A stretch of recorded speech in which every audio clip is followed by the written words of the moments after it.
E a morte, por mais que seja um instante muito maluco, porque ela é definidora da nossa passagem por aqui,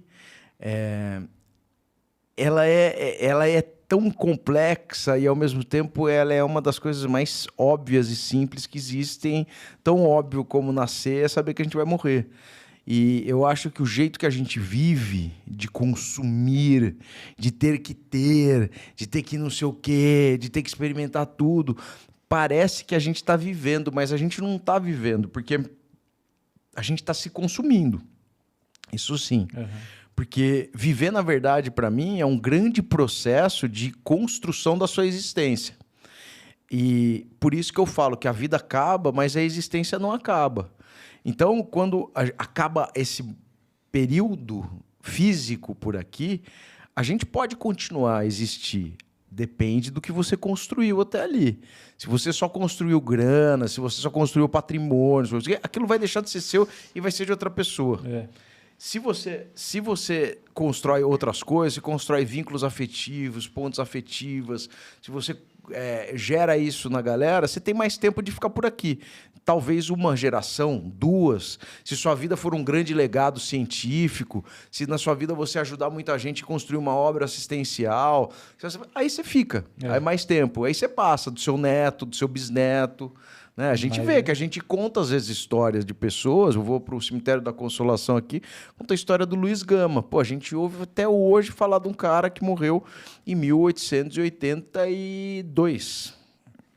Quer dizer, é muito tempo, cara. E mesmo assim a gente ouve falar dele, porque ele tem uma história muito bonita na luta contra a escravidão, por exemplo. Mas a gente escuta Tarsila do Amaral, a gente está falando de uma grande artista, a gente fala de escultores, a gente fala do Pelé. Pelé morreu, cara. A gente viu o Pelé, a gente viveu o mesmo tempo e espaço do cara, que é o maior jogador da história. O maior atleta da história, se bobear, entendeu? Do século, atleta do século. Ninguém pega o Pelé.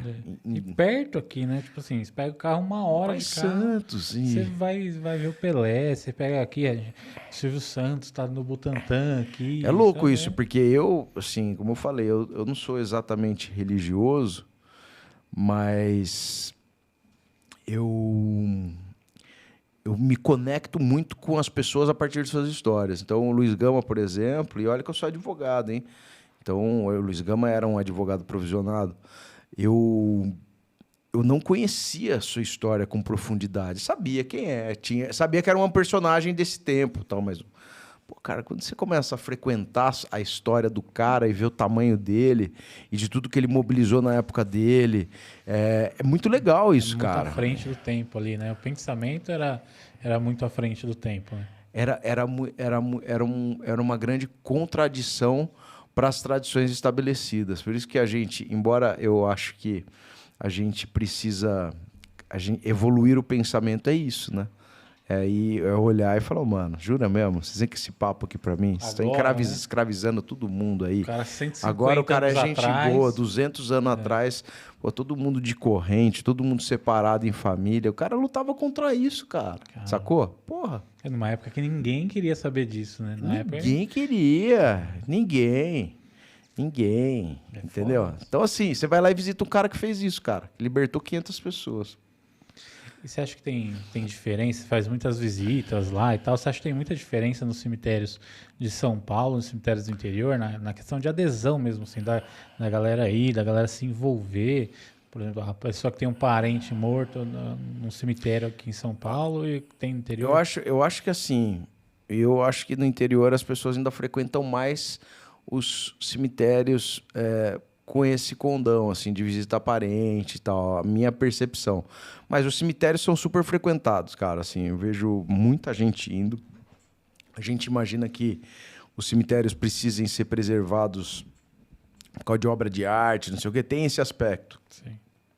Só que para mim o cemitério tem que ser preservado para deixar essas pessoas que querem visitar seus antepassados de forma digna. Então o cemitério tem que ter um piso legal para uma senhora não cair, para um senhor não cair, para uma pessoa que é PCD poder circular de cadeira de roda ou com seus suportes. Então, eu acho que eu acho que tá melhorando. Você acha que De tá verdade, melhorando? eu acho que tá melhorando. A gente tá falando disso aqui, sacou? Que era um assunto que há quanto tempo nunca se falou. É. A gente nunca falava disso, cara. eu Ninguém falava disso em lugar nenhum. A gente não tinha hoje a gente vê no jornal um monte de cobrança, hoje a gente vê no jornal quando acontece alguma coisa, algum escândalo. Hoje a gente assiste, cara. Assiste. Virou assunto de debate político. Virou assunto de debate político. Uma decisão da STF. Roubaram a escultura do Nelson Rodrigues, foi um auê, cara. Então, assim, isso a gente não via há 10 anos atrás. Há 5 anos atrás a gente não via isso, quase cara. Nada, né? Então, assim, não sei. Por isso que eu falo que, modéstia à parte, eu não sei o quanto de verdade que a gente não contribuiu para isso. Porque estamos num grande centro, o que a gente faz aqui irradia. Dando visibilidade. Dando visibilidade para um assunto. Um monte de gente, não vou falar copiando, porque eu também me inspirei em outras pessoas para fazer o que eu faço. Então, eu pegar a professora Viviane, que faz comigo, faz passeio muito antes. A professora Marcelina, em BH, faz passeio muito antes da gente. Tem uma professora em Curitiba, que agora eu esqueci o nome dela, que faz muito antes da gente. Só que a gente levou para a internet também. A gente tem publicado livro. Então, estamos tentando furar essa bolha. E junto com essa galera. E todo mundo vindo junto. Talvez seja um momento disso mesmo. Talvez a pandemia tenha feito com que a gente precisasse encarar o tema da morte de forma mais racional, porque ela chegou sempre de licença. E aí todo mundo, do dia para a noite, falou, bom, eu vou ter que sepultar minha tia, que morreu ontem, que estava ótima, só que pegou uma puta doença do caralho e morreu. Minha mãe, que morreu ontem. E aí, cara? Sem se despedir, como é que eu vou administrar isso? Como é que eu vou administrar um adeus sem adeus? Porque foi isso que aconteceu. O cara morreu, o cara estava ótimo, ficava 4 dias, começava a piorar, ia pra UTI, tubo, morreu. Era embalado. Enfiava num saco, brother, levava e enterrava. Se 5 dias atrás estava com a pessoa assistindo um futebol na sua casa e o cara estava empacotado depois. Isso aconteceu com 700 mil pessoas foram assim. Pelo menos 700 mil. Pelo menos 700 mil. Você imagina o impacto disso em escala. A gente pegar as famílias, os amigos, quantos milhões de pessoas não foram impactadas, quantas empresas, quantos negócios, quantas escolas, quantos clubes, quantos lugares de convívio, quantos lugares assistenciais perderam suas referências, quantas famílias perderam suas referências, perderam seus ancestrais, que sempre foram, em alguma medida, aquele lugar de reserva para você se lembrar de certos valores, de ali, cara. Muita base a sabedoria da nossa sociedade, embora a gente ignore muitos idosos, a sabedoria da nossa sociedade vem dos mais antigos. Sim. De todas as sociedades vem dos mais antigos, né? A experiência, a tolerância.